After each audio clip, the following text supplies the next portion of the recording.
Welcome to Balancing Life's Issues, the podcast. Today, we're here to continue the celebration of Black History Month. And of course, I'm joined by senior trainer and DEIB contributor, James Francis. How are you today?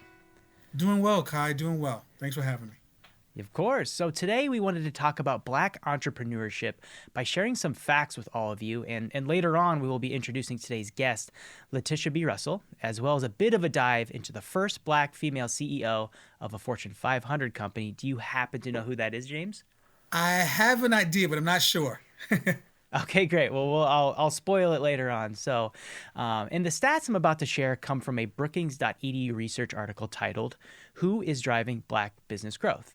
So, James, I got a question for you. You ready? Shoot, go for it. All right. Did you know that before the COVID-19 pandemic, Black-owned business was on the rise, having increased by 13.64%? Absolutely. I believe that. It was even increased in my household with my wife and my children. So I believe that. Oh, that's amazing to hear. Fantastic. Okay, so let me ask you this. If Black business ownership continues to grow at its current rate, how long do you think it would take to become equitable with the proportion of white business owners in America? Honestly, my guess would easily be at least 100 years, if not more. Be a lot higher than that, 256 years. Wow. At the current growth rate to reach an equitable proportion of white business owners. And all this research that has come out is recent because it stems from the murder of George Floyd. The social justice movement that resulted was not only calling out policing, it was also calling out the inequities that Black business owners were facing at that time when it came to the government loans that were helping businesses stay afloat. So last question. Did Black women-owned employer businesses outpace women-owned businesses or Black-owned businesses? It outpaced both based on the friends and family around me. It outpaced both. All right, great. It was a trick question. It was both. And that is a perfect segue into today's guest. Latisha B. Russell is a renowned emotional wellness and leadership coach, author, and transformational speaker, and founder of Latisha B. Russell, LLC, and Russell Craigwell HR Consulting.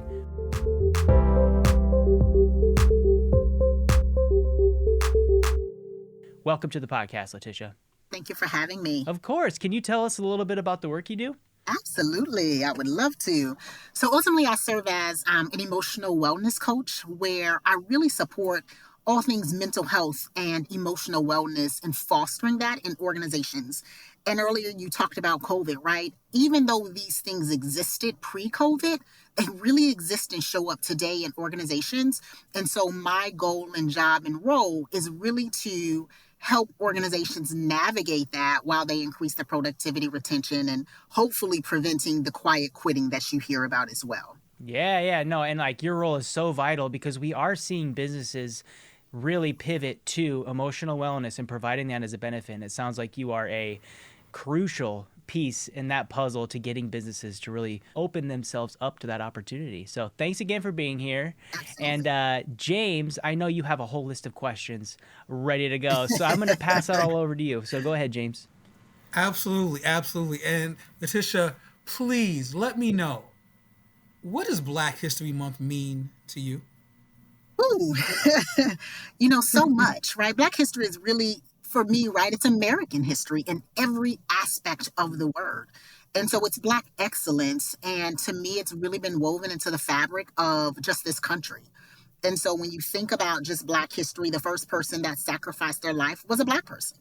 And so we as a culture, have to really stop tiptoeing around having to explain the Black contributions of, this country, a fear of really making others uncomfortable. And so when you think about Black history and when you say it, it is truly what's woven into us day in and day out. Absolutely. Becoming a business owner, what role has education played in your journey overall? Education let me backtrack, has been great.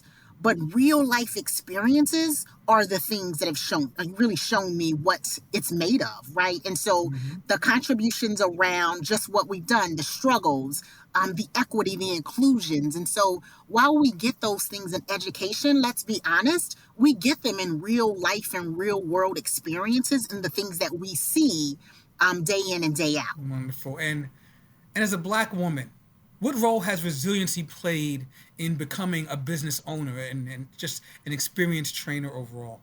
Yeah, it's vital. It's at the top of everything that I do because as an entrepreneur, as a business owner, you will likely get more no's than yeses, right? And so you've got to figure out how to pivot and turn that no into what lesson do I take from this and do better or do it differently the next time.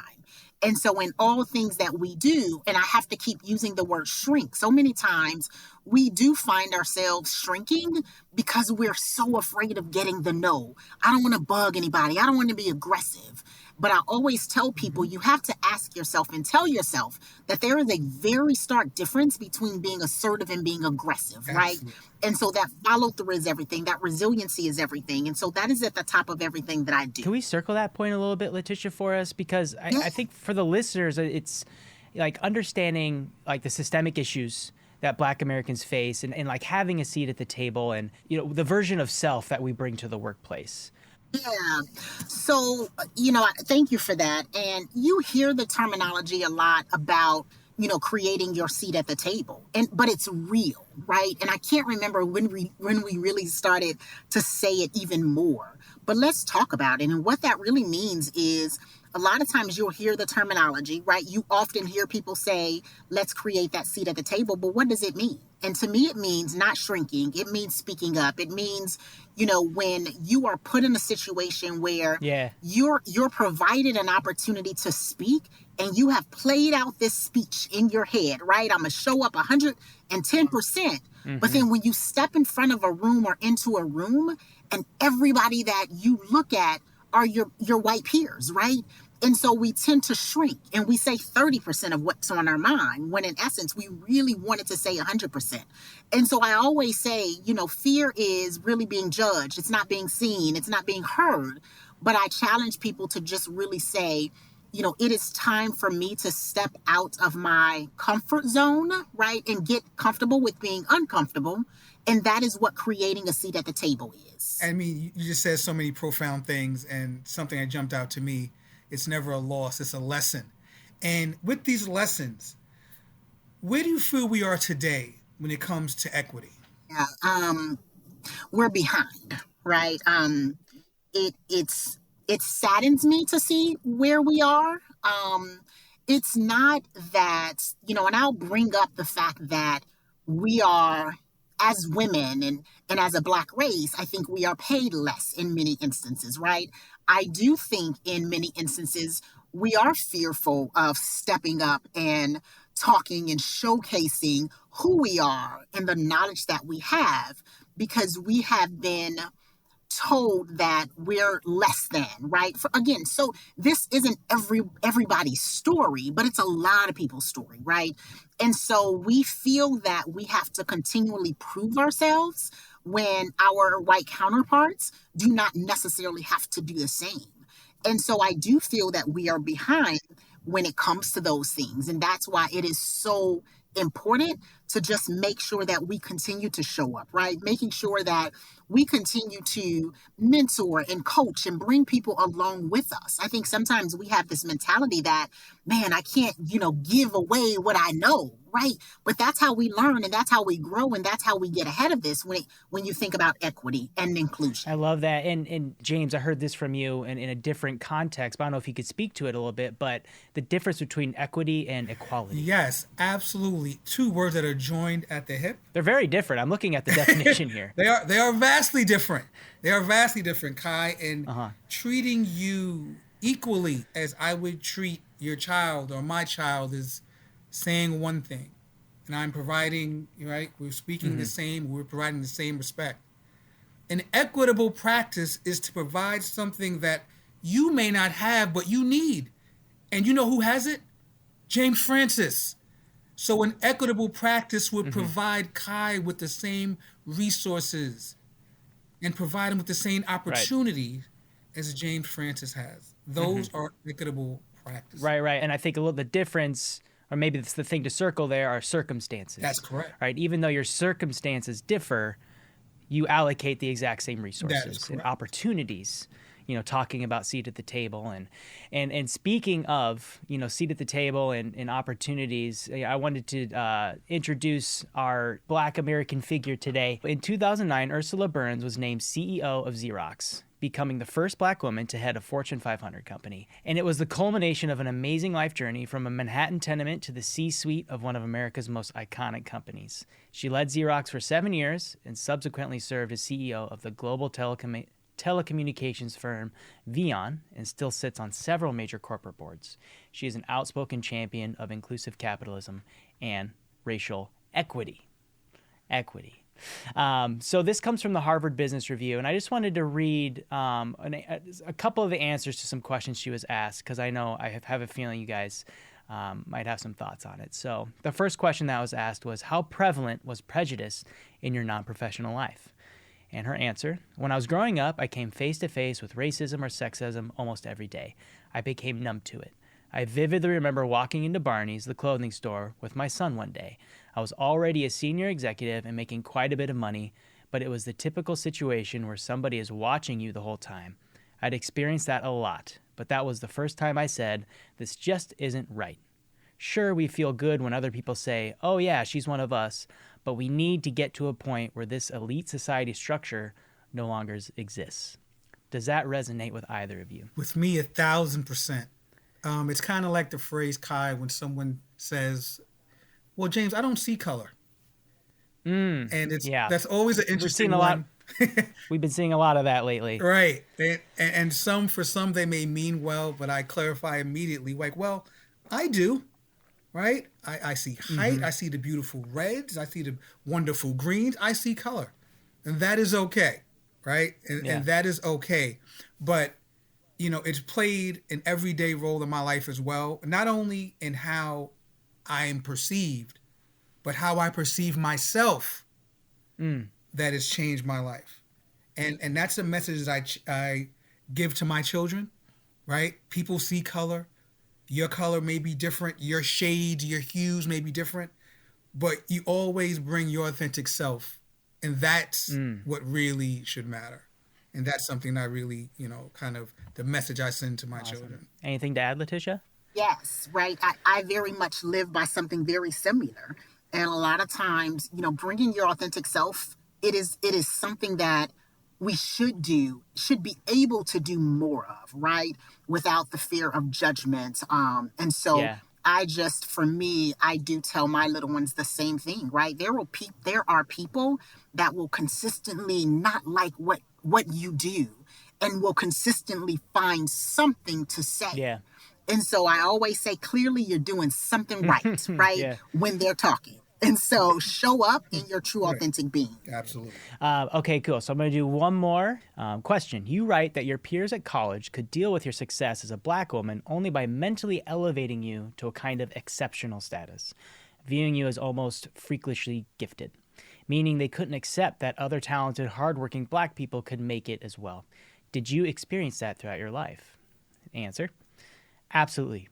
Even in the latter part of my career, people would say, oh my God, you're so amazing.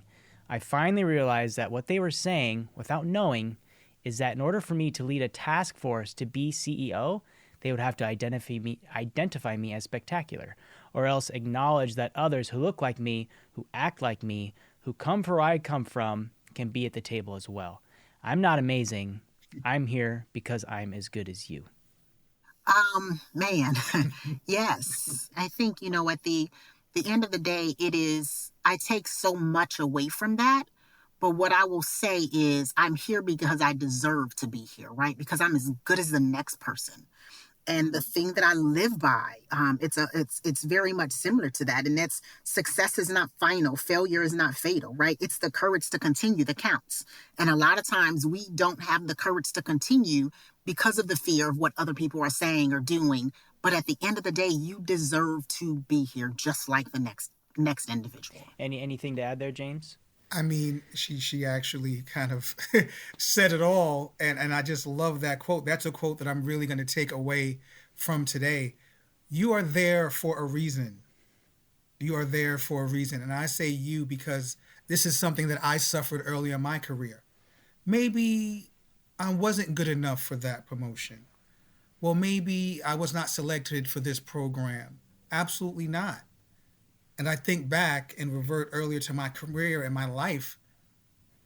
I did deserve things that I work hard to achieve, things that I continue to work and strive for on an everyday basis. So that totally resonates with me in my life. And I think it's kind of coming back to the hallmark of that episode 1, which is this idea of Black history has its negatives.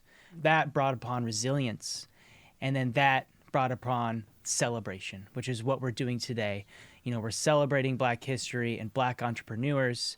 I think for me, as I read through this and as I listen to you guys, I'm just thinking about the beauty of what happens when we share our experience with the world, especially in positions of power. Ursula is someone who is vulnerable, and she was true to herself, and she wrote her own history as a result. Thank you so much, Latisha, for being here today. Were there any parting words for a potential Black female entrepreneur who's listening out there today? I'm going to repeat what I said earlier because I think it's so important, right? Success is not final. Failure is not fatal. It is the courage to continue that counts. And as an entrepreneur, as a business person, you will have those moments where things didn't pan out in the manner that you saw fit, right? But that doesn't mean that you don't get back up and do it again, right? And you continue to do it. And so I just encourage you to do it, even if it means doing it afraid. All right, well said. And any parting words as we end episode 2 here, James? Absolutely. It is a continual celebration of Black and American history that should not and will not be ignored. So thank you all. All right. So that wraps it up. This is Balancing Life's Issues, the podcast. And don't forget to join us Friday, February 23rd for our free live webinar titled DEIB, Navigating the Difficult Conversation, hosted by myself and facilitated by the wonderful James Francis here. Registration info is available at bliinfo.com/free webinars. Until next time, take care.